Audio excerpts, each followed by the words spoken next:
Drylar 404, Feather's Star. A fully loaded spaceship returns to a planet shaped like a black diamond. A young deputy grumbles as they pass the 7th checkpoint. They scoured the galaxy for rare treasures, gifts for the Overlord's birthday. Yet here they are, being treated like petty thieves by the guards. There weren't so many inspections when we left. Didn't you see the latest notice? The captain pulls up a holographic screen with an urgent alert that states the following. Sylus has been spotted near Feather's Star. All checkpoints are on high alert. Sylus? That name rings a bell. The captain opens the galaxy-wide wanted poster that every spaceship received. Right at the top is Sylus, most wanted criminal in Sylus' history. The only one to ever escape the space-time prison. A real legend, with a skeptical look. The deputy mutters. Sure, but that's in Sylus. If he swings by here, he won't be a big deal. Then why is the Overlord making us jump through all these hoops? The deputy pauses, still cocky as ever. While the Overlord was conquering other planets, this Sylus probably wasn't even a twinkle in his old man's eye. He was lucky. A deep voice from behind says, startled, they stand up, their hands going to where their weapons should be, but their holsters are empty. Two strange swirls of black-red mist, as if obeying a master, hover in midair. Each cradles a gun. Emerging from the spaceship's shadows, a tall figure appears, his striking features matching the wanted poster on the flickering holographic screen. With each step, mist emanating from his hand coils around the two frightened men, as if claiming its prey. His lips curl into a faint smirk, but his eyes carry a deeper message. But the Overlord's luck has run out. As the ship nears the final checkpoint, a detection window pops up. An electronic voice states, password R79-G32. The captain recites a string of numbers and letters with the utmost caution, knowing that any mistake could tighten the mist's grip around his neck. The window's light scans the captain's face. An electronic voice then states, biometric verification confirmed, please proceed. The ship glides past the checkpoint and into the airspace above Feather's Star's capital. The deputy, still bristling with defiance, gives a warning. You're walking into a trap. You know nothing of the Overlord's might. Meanwhile, Sylus lounges on the couch behind them, idly toying with the confiscated guns. He's unfazed. That depends on whether or not his trap can handle the weight of a spaceship. What the? The captain and deputy exchange a panicked look. But before they can react, tendrils of black-red mist coil around their arms, yanking them toward the spaceship's control panel. No, stop! Are you out of your mind? We're all gonna die! Click. A crisp noise fills the air, bones giving way under pressure. Amid screams of agony, their twisted arms are puppeteered by the mist to jab at the control panel's buttons. Unfortunate. I thought the captain had a brain cell. It's the last thing the captain hears as the ship dips and hurls toward the Overlord's fortress.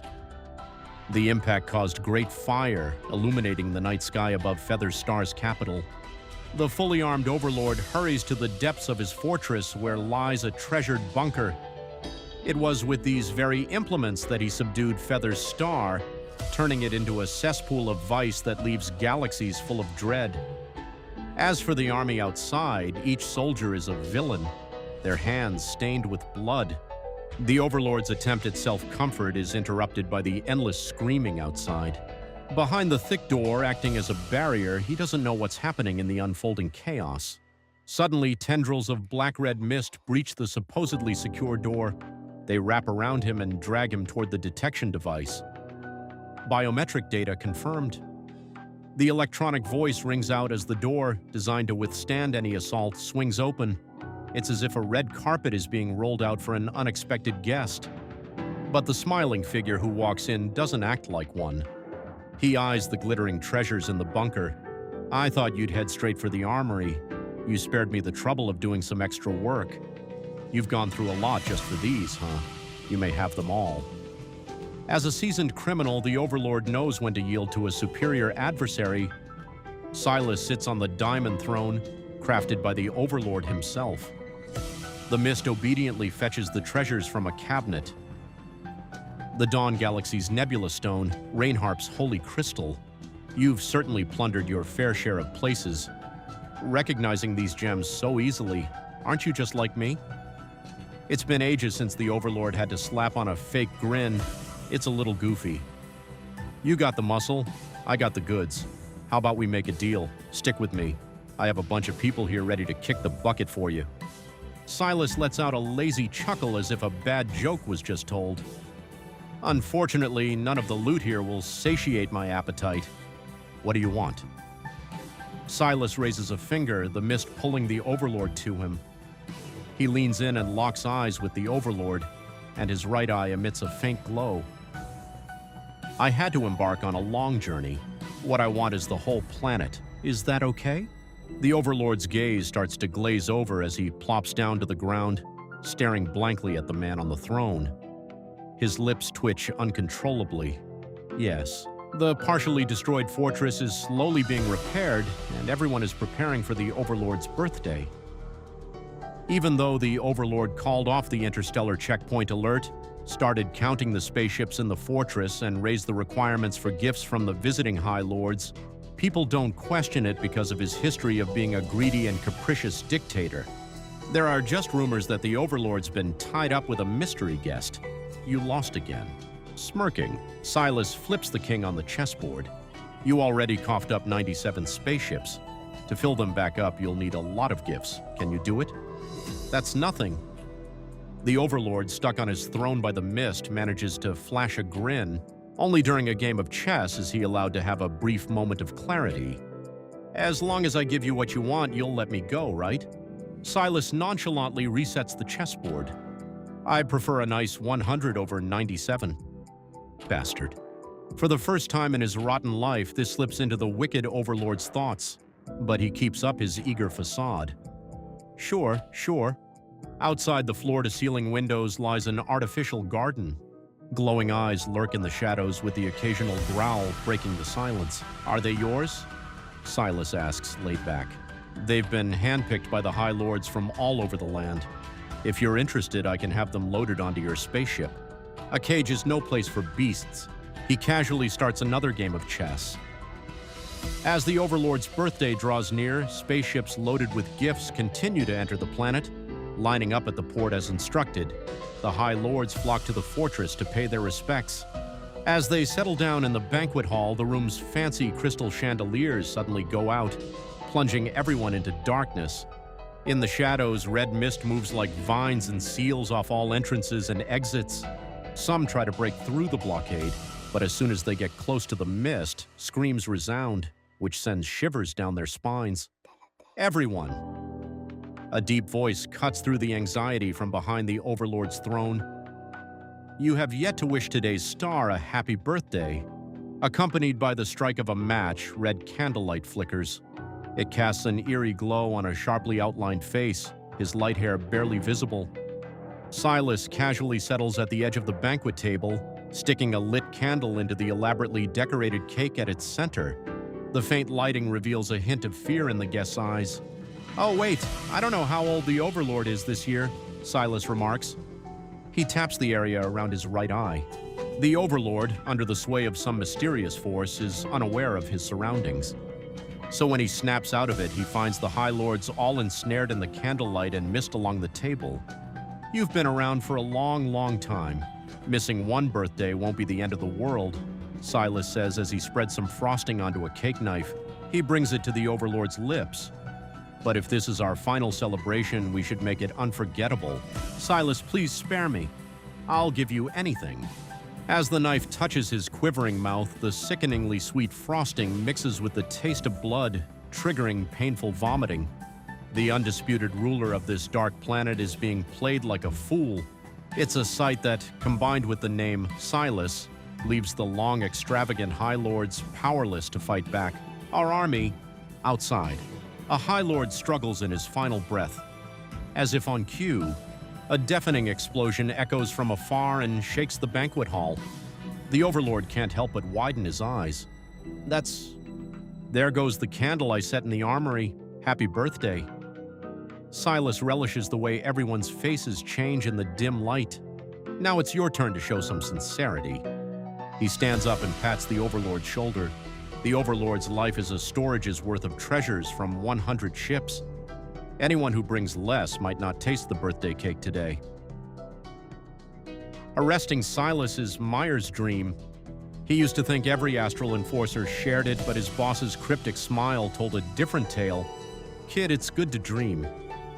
In time, he understood what his boss meant. It's better to admire dreams from afar. Yet a spark still flickers in Meyer's heart. If an enforcer had arrested Sylus and thrown him into the space-time prison, why can't he be the one to toss this escapee back in? Meyer's best shot at capturing Sylus was in the capital of Sylus. Maybe Sylus assumed the most dangerous spot was the safest because that notorious fugitive strolled in like he owned the place. But soon enough, Meyer realized that Sylus didn't even see those people trying to arrest him as a threat. The traps set by the enforcers were like spider webs, crumbling at the slightest touch in the face of overwhelming power. Some squad members, their brains having experienced mind control, were never the same and left the job for good. After that, word of Sylus's whereabouts drifted through the space regions like a nightmare. Every sighting was paired with crimes. Yet, as unbelievable as they are, these acts somehow never affect the space citizens' lives. Many have become legends, in fact. So, for most astral enforcers, catching Sylus was an impossible dream. When word gets out about a possible Sylus sighting near Feather's Star, not a single enforcer in the fleet except Meyer seems keen on pursuing it. Feather's Star itself is like a swamp overrun by crooks, and the astral enforcers have always steered clear of it. Sure, arresting one criminal is fair game, but when the bad guys band together and gain the upper hand, dealing with them is no walk in the park. In the end, Meyer enters Feather's Star on his own accord, and the first thing that strikes him is the insane number of ships lined up at the port. These are all the High Lord's gifts for the Overlord's birthday. I have no clue where they went prowling to get such a haul. The number of ships is easily in the dozens, a whole lot more compared to years past. The port official grumbles. Meyer grimaces. The offhand remark of prowling by the official hints that countless planets and regions were pillaged. A squad of fully armed Feather Star soldiers storms into the port. By the Overlord's orders, these ships are now under military control. Once the Overlord's seal is verified by the system, the official watches with deference as the soldiers board each ship one at a time. The High Lords must be throwing quite the party for the Overlord's birthday. I envy them. You know, I wonder if I'll ever get a shot at attending his birthday. The official casts a wistful glance at the Overlord's fortress in the distance. After using up a substantial amount of energy for several days, Sylus can keenly feel he's hit his limit. An invisible tether within him holds him back from tapping into more power. If any of the captives in the banquet hall were sharp enough, they'd notice the mist is slowly losing its grip. Sadly, the days of being cooped up and mentally battered have already broken these pleasure-seeking cowards. Sylus gazes at the artificial garden beneath the inky sky, those animalistic eyes silently locking onto him. He wonders how long they've been trapped there and if their wild instincts remain. Sylus, my coffers have been emptied out. Trembling, a High Lord makes a confession. It's clear this last one is unable to cough up an amount equal to 100 ships. Sylus saunters over just as the shivering man cowers, scared he'll end up as a minion like the Overlord. Please, please, he begs, closing his eyes. Sometimes real treasures aren't what you see with your eyes, Sylus remarks. He taps his temple with his finger. A smile appears on his lips as he looks at the High Lord. A nugget of valuable intel often fetches a sliver of life. The High Lord cautiously opens his eyes and sneakily glances at his peers before gritting his teeth. I know there's a High Lord here who has quite the fortune elsewhere. It's enough to fill 200 ships. With that piece of info revealed, a wave of betrayals and accusations ensues.